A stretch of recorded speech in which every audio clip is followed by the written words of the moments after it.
Om Swastiastu. Perkenalkan, nama saya Nigusti Ayu Altarisa Ratna Pratnyamita dengan NIM 20170411155 dari Prodi S1 Manajemen Fakultas Ekonomi Universitas Pendidikan Ganesha. Di sini saya akan menyampaikan esai yang sudah saya buat mengenai sosial budaya. Indonesia merupakan negara yang memiliki jumlah penduduk yang banyak serta termasuk negara berkembang. Dalam kegiatannya, khususnya dalam sosial budaya, terdapat beberapa permasalahan yang terjadi. Ditambah saat ini kondisi pandemik COVID-19 menyebabkan timbulnya kejadian atau dalam aspek kehidupan. Virus corona adalah keluarga besar virus yang menyebabkan penyakit ringan sampai berat, seperti pilek dan penyakit serius. Virus COVID-19 salah satu virus yang sudah lama menyebar di seluruh dunia. Akibat dari virus ini, banyak berbagai permasalahan muncul di tengah masyarakat dunia, termasuk Indonesia.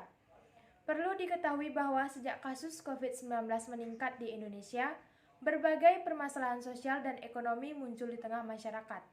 Tidak dapat dipungkiri jika COVID-19 telah hampir melumpuhkan kondisi sosial ekonomi masyarakat Indonesia. Akibat dari kasus COVID-19 ini, pemerintah Indonesia mulai melakukan berbagai kebijakan seperti mengeluarkan himbauan social distancing, mengeluarkan himbauan untuk work from home bagi pegawai, dan lain-lain. Dengan adanya kebijakan pemerintah ini, tentunya memberikan dampak bagi masyarakat, baik dari masyarakat menengah hingga kalangan elit. Hal ini dilakukan demi memutus rantai penyebaran COVID-19 tersebut. Meskipun Organisasi Kesehatan Dunia atau WHO telah resmi mengubah istilah social distancing menjadi physical distancing, banyak orang masih menggunakan istilah social distancing. Pengubahan istilah ini dimaksudkan agar interaksi antar masyarakat tetap berlangsung walaupun berjauhan fisik. Tentu hal ini lebih baik, mengingat dalam konsep social distancing telah membatasi interaksi sosial masyarakat. Dalam penerapan social distancing, masyarakat diminta agar tetap terhubung menjalin interaksi sosial dengan cara yang lain. Cara-cara yang banyak digunakan tentunya penggunaan cara-cara daring atau online. Walaupun kita di era informasi dan digital ini sudah cukup terbiasa dengan komunikasi secara daring, tetap saja sebagai makhluk sosial tetap ada tuntutan untuk bertemu dan berinteraksi secara langsung dalam jarak yang cukup dekat. Terjadinya pembatasan berupa physical distancing ini tentunya memberikan dampak berupa permasalahan sosial tersendiri.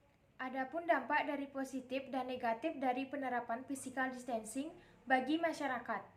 Dampak positif untuk kita adalah lebih banyak waktu untuk berkumpul dengan keluarga, punya banyak waktu untuk menjalankan hobi, dan juga udara menjadi bersih sebab berkurangnya aktivitas di luar rumah.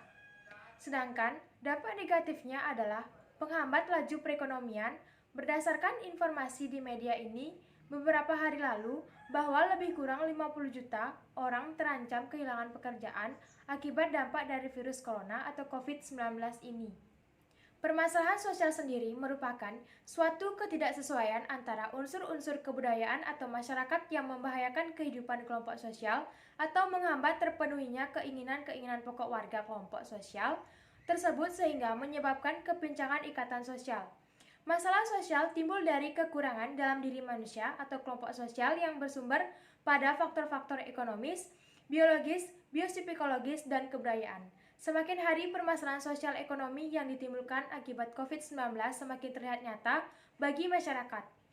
Beberapa masalah sosial ekonomi yang terjadi akibat COVID-19 diantaranya kelangkaan barang, disorganisasi dan disfungsi sosial, tindakan kriminal, melemahnya sektor pariwisata, peningkatan angka kemiskinan dan pengangguran. Tidak hanya itu saja, pihak pemerintah sudah mengeluarkan berbagai kebijakan atau bantuan sosial kepada seluruh masyarakat untuk mengurangi permasalahan ekonomi yang sudah dialami. Tapi hal tersebut masih sangat kurang bagi kepada seluruh masyarakat untuk memenuhi kebutuhan sehari-hari mereka. Hal ini menyebabkan masyarakat melakukan tindakan kriminal seperti mencuri, merampok, dan lain-lain demi mendapatkan uang untuk memenuhi kebutuhannya. Bagi mereka ini merupakan salah satu cara untuk memperoleh penghasilan tanpa memikirkan bagaimana efek dari kegiatan yang dilakukannya tersebut.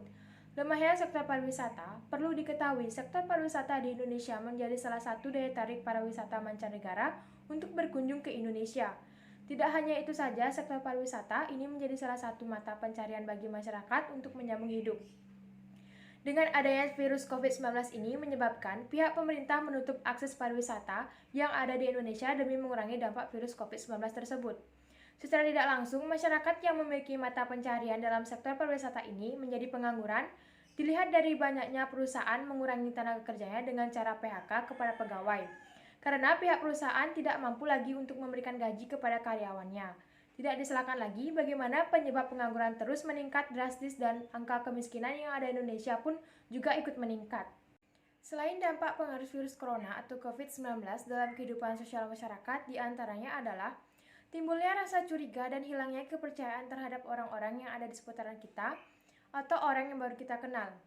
Sebagai contoh, pada saat kita membeli makanan, baik di warung yang berlabel ataupun kaki lima, pasti akan mencari tahu apakah bersih atau tidak, apakah pelayan ada bersentuhan dengan orang yang terjangkit virus atau tidak, adakah petugas atau pelayanan yang mencuci tangan pada saat mengolah atau memproses makanan yang kita pesan atau tidak, sehingga timbulnya keraguan pada saat kita berbincang atau berjumpa baik di lingkungan kantor maupun di lingkungan rumah dan dengan masyarakat setempat, kita pun enggan berjabat tangan. Meskipun mereka adalah orang tua, sebagaimana yang kita ajarkan kepada anak-anak kita untuk selalu menghormati yang lebih tua. Namun situasi saat ini mengharuskan kita untuk menghindari berjabat tangan dan harus menjaga jarak kurang lebih 2 meter bila ingin berbicara dengan orang lain. Apalagi orang yang tidak kita kenal. Berbagai upaya sudah dilakukan pemerintah untuk memutus rantai penyebaran COVID-19. Pemerintah juga mengambil langkah strategis untuk mengatasi problem di bidang kesehatan, ekonomi, dan sosial. Di bidang kesehatan, pemerintah tengah melakukan reformasi sistem kesehatan, bencana, pangan, dan lain-lain. Langkah di bidang strategis, pemerintah di bidang ekonomi dilakukan dengan meningkatkan konsumsi belanja melalui belanja pemerintah yang diharapkan dapat memberikan dampak multiplier pada sektor lainnya. Di bidang perlindungan sosial dilakukan dengan penyaluran bantuan dan membangun jaring pengaman sosial pada penduduk miskin dan renta.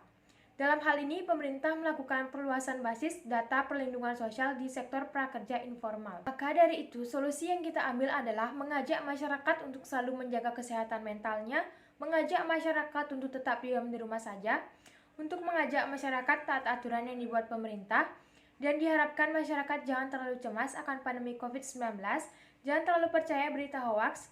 Di sisi lain, pekerja sosial juga berperan sangat penting dalam mengatasi masalah sosial yang dihadapi oleh masyarakat akibat pandemi COVID-19, yakni dengan cara membuka konsultasi online sesuai dengan kode etik pekerja sosial yang berlaku yang berfokus pada kesehatan dan mental, serta gunakan masker ketika keluar rumah. Dan sebagai warga negara Indonesia, dengan berpedoman dengan Pancasila sebagai dasar negara, diharapkan kita sebagai mahasiswa mampu bekerja sama dengan mengikuti aturan yang ada, serta membantu dalam penyampaian informasi bagi masyarakat luas. Sekian hasil yang telah saya sampaikan. Apabila ada salah kata, mohon dimaafkan. Terima kasih. Om Santi Santi Santi Om.